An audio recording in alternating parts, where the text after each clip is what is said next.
Следна тема во студио 1 е последниот извештај на американската невладина организација Freedom House за Македонија, во која што е нотирано дека земјава бележи напредок за демократските процеси и за слободата на медиумите. Практично Македонија е оценета како светла точка во најновиот извештај на Freedom House.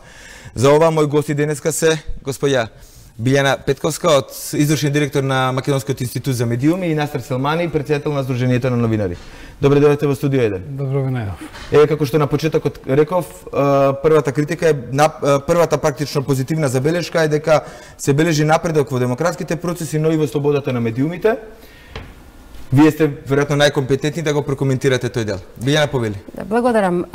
Па мислам дека овој извештај дава еден објективен приказ на состојбата во Македонија, гледано до денешна перспектива за тоа што се случуваше во текот на 2017 година и нагласува дека практично со промената на власта која што се случи во средината на минатата година, во Македонија се создаде една многу попозитивна клима која што позитивно делува очигледно врз демократските процеси, особено во делот на медиумите. И е нотирано дека после 8 години се бележи практично позитивен напредок. Ако се погледне историски извештај од 2010 година до 2018, практично до 2017, имате континуиран пат на коефициентот со кој што се мерат демократските права и слободи во земјата, вклучително и слободата на медиумите. Не е само тој извештај.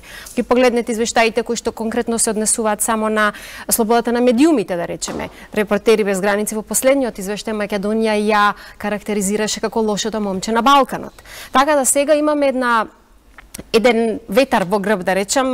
Ваквите извештаи се многу важни за Македонија, исклучително важни за незиниот имидж, за незиниот углед на меѓународната сцена. Тоа е важна порака која што влие врз нашите, се надевам, понатамошни интегративни, врз инвеститорите и севкупната, се надевам, благосостојба во државата. Во ред, Freedom House забележал напредок во слободата на медиумите, но дали тој напредок го забележиле и новинарската фела? Настер Селмани како претседател на ЗНМ? Видите, ако правите споредба меѓу она што е денеска и што беше до пред паѓањето на владата на Груевски, неспоредлива е споредбата. Затоа што вие знаете на кој начин претходната власт ги третираше медиумите како пропагандна машинерија и тоа жестоко злоупотребено.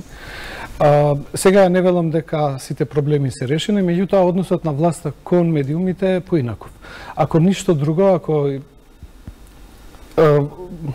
најмалку што можеме да речеме дека луѓето се отворени да разговараме. Второ, дека не негира дека нема проблеми, дека за тоа отворено се разговара и се разбира дека бараме решенија. Не дека секогаш се согласуваме, меѓутоа тоа е многу битно, дека луѓето не ти вртат грби да речат вие зборете што сакате, ние сме си супер. Значи таа клима очигледно се приметува од меѓународните организации и мислам дека сме на добар пат. Меѓутоа, она што го видов ја во делот за Македонија, мислам дека ова е повеќе охрабрување за Македонија отколку што затоа што ние реално ни тој прогрес за кратко време во вакви констелации за 9 месеци не ни можеме да ги постигнеме. Меѓутоа, мислам дека е и таму јасно е. Таму има и пораки во кој правец ние треба да се движиме, да го решиме прашањето за името и после да ги почнеме преговорите. Ја мислам дека најсериозните, најголемите проблеми што ги имаме ние во медиумите нема да можеме да ги решиме во овој период него кога Македонија ќе почне преговори. И тогаш веројатно владата ќе биде Европската унија ќе биде построга кон владата да исполнува некои обврски во правец на подобрување на амбиент.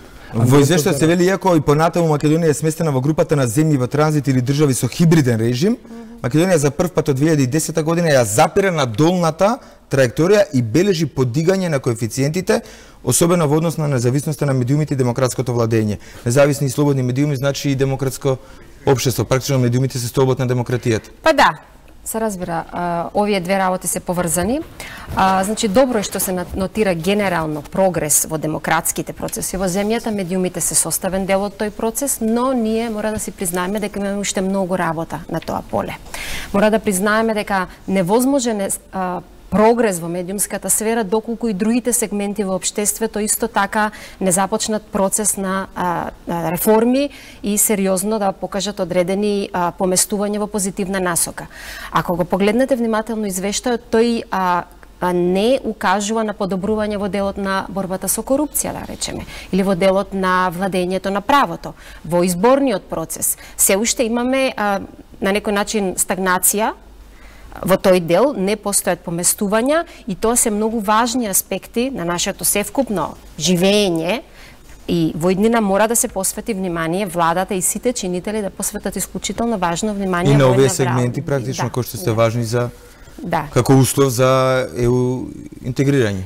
И севкупен прогрес на општеството. Ние не треба само да ги гледаме работите од аспект на тоа дека ЕУ и НАТО ни бараат одредени реформи. Нас не се потребни реформите овде, дома. Не е добро. Во многу сегменти имаме сериозни проблеми во делот на здравството, во делот на политичките партии, корупцијата практично и понатаму едно сериозно прашање со кое што тоа е поврзано со владењето на правото, со функционирањето на правосудниот систем. Таму ние немаме никакви поместувања и она што е најтрагично, таму на некој начин е тешко да се види и желба и посветеност од страна на главните чинители за придвижување на работите во позитивен правец. Сега, колку е реално да се очекува подобрување на овие политички, економски и општествени сегменти за 9 месеци, ако и во самиот извештај се вели дека Македонија практично доби шанса за поврат на изгубените години на заробена држава, односно поправање на нанесената штета врз македонската демократија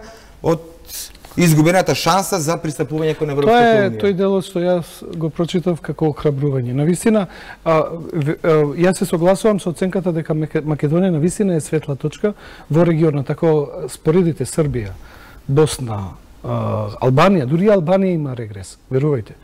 Го гледав премиерот на Албанија на една конференција, неговиот однос кон новинарите, ми го врати филмот на Никола Груевски.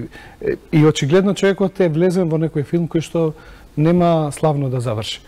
И ние ова ситуација која што се е создадена во Македонија, ако сме паметни доволно да го искористиме, мислам дека ќе имаме и поддршката на меѓународниот фактор. Она што е, мислам дека тоа е втора фаза на тие реформи, затоа што на нас во Македонија ни требаат одржливи реформи. Што значи тоа?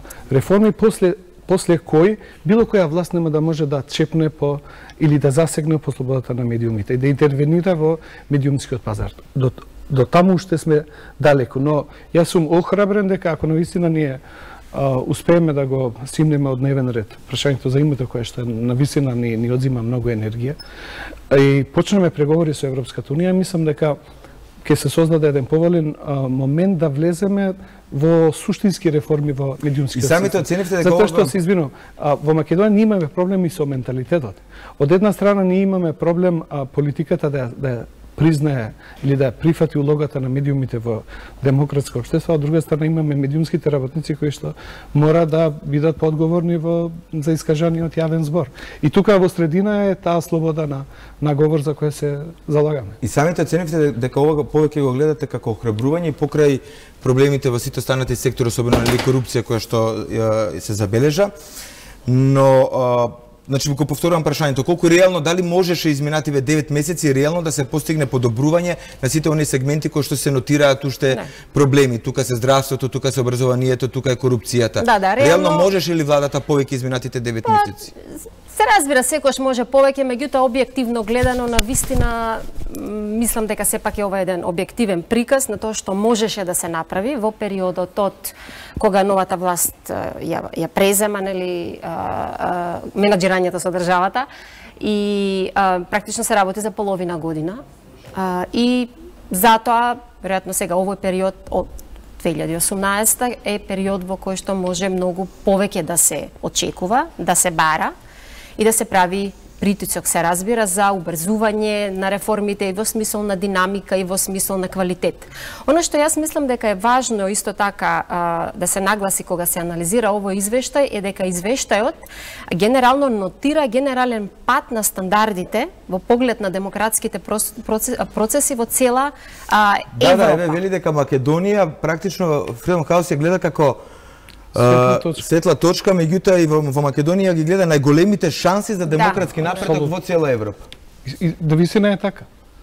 Затоа што ние, знаете како, во Македонија престана една стара реторика на потикнување на поделби, на омраза, на конфликти, на национализам.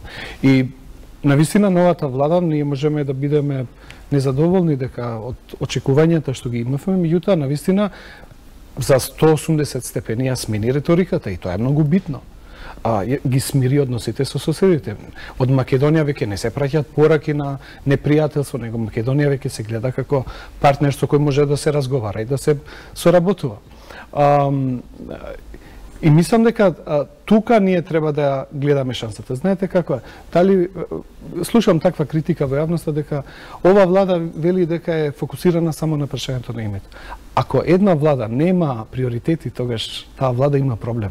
И мислам дека владата има точна проценка дека без надминување на тој проблем ние не можеме другите прашања да ги ставиме на маса. Затоа што веројатно решавањето на тој спор, не само што ќе го надмине тој или ќе ја отстрани од блокадата за влез во НАТО и почнување на преговори за него, и ќе ги релаксира односите и со опозицијата. Добро, но не треба да се релативизира борбата против корупцијата во меѓувреме. Видите, верувајте дека после, ако успееме ние да најдеме чесен компромис со Грција, верувајте дека ние после тоа нема да се бавиме со неважни работи. Затоа што животот ќе не натера да ги отвориме прашањето, например, за слободата на говорот, правосудството, корупцијата, администрацијата. Веќе никој нема да има алиби да не прави сериозни реформи, кога веќе теренот е отворен. Никој не може да се извлече на другата страна за незавршената работа. Ја очекувам дека мене искрено ме охрабруваат овие движења во ВМРО и мислам дека ако се паметна опозиција, добро е што се враќаат во состојание. Ова е во контекст и на следното прашање, дека извештајот практично нотира и дека ВМРО ДПМН ги обструираше реформите кои што се однесуваат на медиумите, судството, на изборниот систем и истовремено се и забележани истрагите на СЈО главно за функционери од ВМРО ДПМН. Прашањето е колку одговорноста за сегашната состојба е само кон власта, а колку вина практично има и забележаната обструкција на опозицијата, која што треба да биде коректор практично на власта. Да, секако ВМРО има практично во изминатите 10 години придонесе Македонија да бележи драстичен пат на сите скалила на кои што се мери демократијата, слободата на медиумите генерално, на сите можни извештаи и во глобални рамки. И тоа се разбира сериозно влијаеше врз намалувањето на угледот на државата. Неговме во категорија хибриден режим. Дефинитивно. Така да сега сме ние пред 2008 година Македонија беше лидер во реформите во поглед на евроинтеграциите и НАТО аспирациите. Сега и овој извештај нотира дека Црна Гора и Србија се полуконсолидирани демократи, за разлика од Македонија, Босна и Албанија, кои што се рангирани скалило подолу.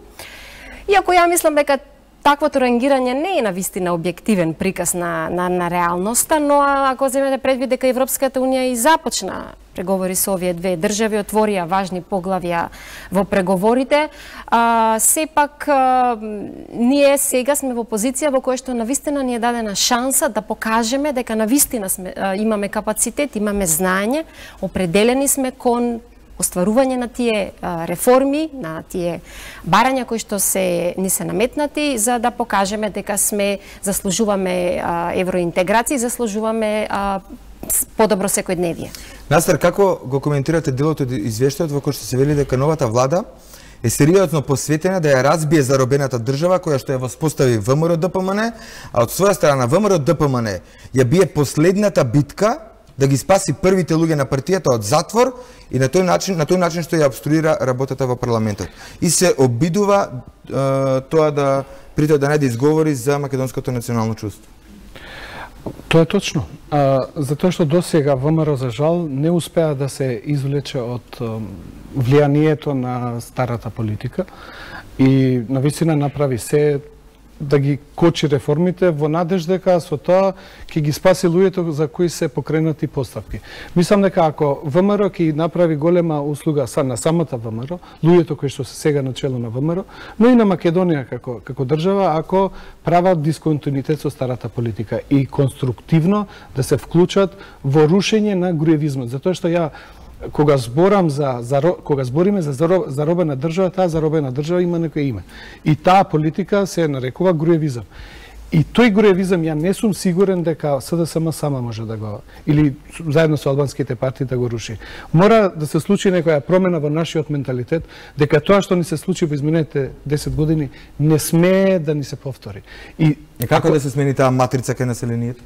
Ментална матрица? Видите, тоа е многу едноставно. Кога политичките актери ќе зарачат со позитивна енергија, ќе пратат пораки кои што се во правец на градење на еден нов менталитет во општеството, верувајте дека луѓето ќе прифатат. Ја не велам дека во Македонија нема да има екстремни националисти или не знам, луѓе кои што нема да ја прифатат, меѓутоа зборам ја за грото на население, мнозинството на население ќе го следа тој пат, затоа што се свесни дека единствено тоа ни овозможува да го подобриме нашиот живот. Билјана, извештајот вели дека СДСМ и коалицијата ќе постигнат значителен успех доколку биде решен спорот со името. На тој начин ќе се отвори патот кон ЕУ и ќе се обезбеди огромен меѓународен поттик на владата на Заев. Утре Кодзијац веќе пристигнува денеска во Скопје, утре има интензивни средби со министерот за надворешни работи. Ваше толкување, да речеме, дали може да се очекува приближување на ставовите, апропо забелешката дадена во извештајот на Freedom House, дека тоа ќе го отвори патот на Македонија и како што е нотирано дека Македонија и владата заслужуваат силна поддршка од САД и ЕУ на тој пат. Да, последниот дел е исклучително важен за нас, бидејќи се покажа дека ние и покрај тоа што овој спор е апсурден, 25 години како држава и граѓани сме заложници на еден апсурд. И затоа е многу важно да се скористи овој момент владата да направи соодветни координации, Европската унија и Соединетите американски држави да продолжат уште позасилено да го фасилитираат и да помагаат во тој спор, бидејќи Грција се покажа како на исклучително тежок противник, со кој што ние сами дефинитивно не можеме да се избориме, условно кажано. Но јас верувам дека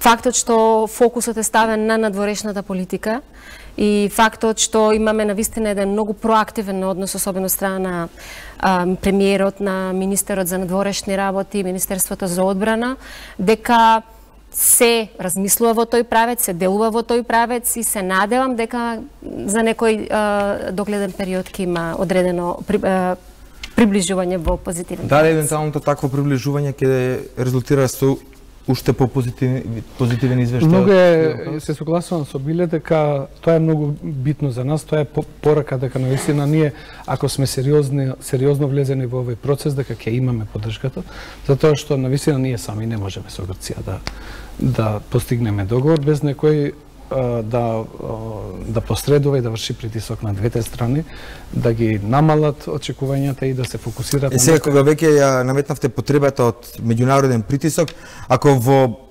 2008 под силна интензивни преговори практично и заложби на администрацијата на Буш, Грција стави вето, како сега во услови на можеби не толку стабилна надворешна политика на САД, како да се очекува тој неопходен притисок? Верувајте дека Грција е сериозна држава и контекстот дека е сменет. Вие знаете дека нема воздушна линија 300 километри, во Сирија се води војна.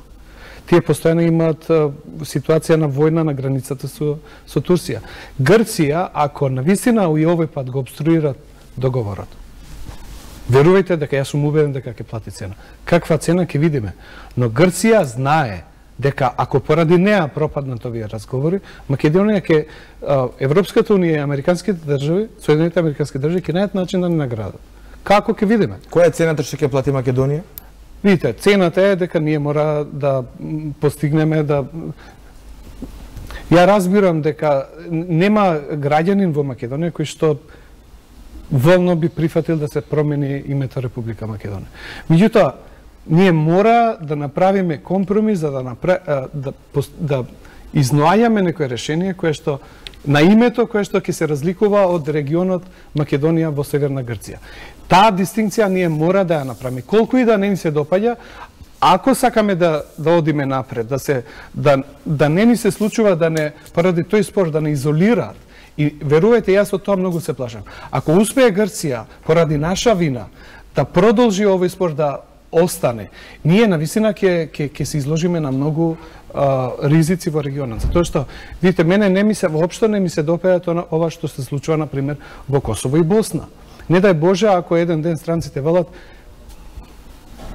мултиетнички држави не се можни и тие последици, тој концепт што таму евентуално би се применил, ќе се симнува надоле. И мислам дека ние треба све да направиме да на некој начин да не дозволиме ставот на меѓународната заедница, пред се на Европската унија и на и Соединените американски држави да се откажат од тој концепт. Ние треба да помогнеме да ги убедиме нашите пријатели дека тој концепт во Македонија е реален и возможен.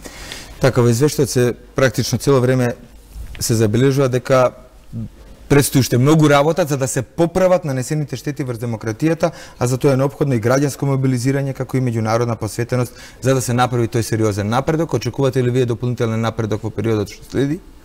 Да, јас сум оптимист дека во наредниот период, доколку особено дојде до приближување, значително приближување на разликите околу проблемот што Грција го има со нашето уставно име, тоа ќе прати една многу позитивна порака и многу позитивно е тоа што ние како држава и ова лидерство покажува посветеност за решавање на проблемите, што е драстично различно од пристапот кој што го имаше, да речем, претходната власт, кој што самата создаваше проблеми со цел да го оневозможи наоѓањето на решение за овој проблем. Добро, денес збориме тука само за решението за името генерално и за останатите проблеми кои што ги нотиравме како корупција, образование, здравство. Во тој аспект очекувате ли напредок и подобрување?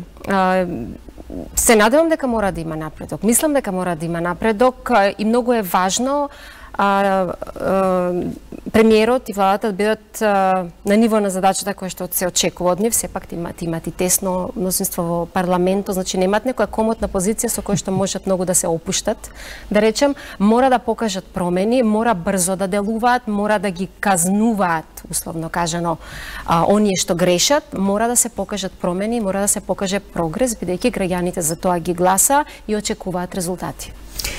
Настари, бидејќи спомна дека има тенко мнозинство, очекувате со најавената реконструкција да се затврсти позицијата, особено поголемо учество на албанскиот блок?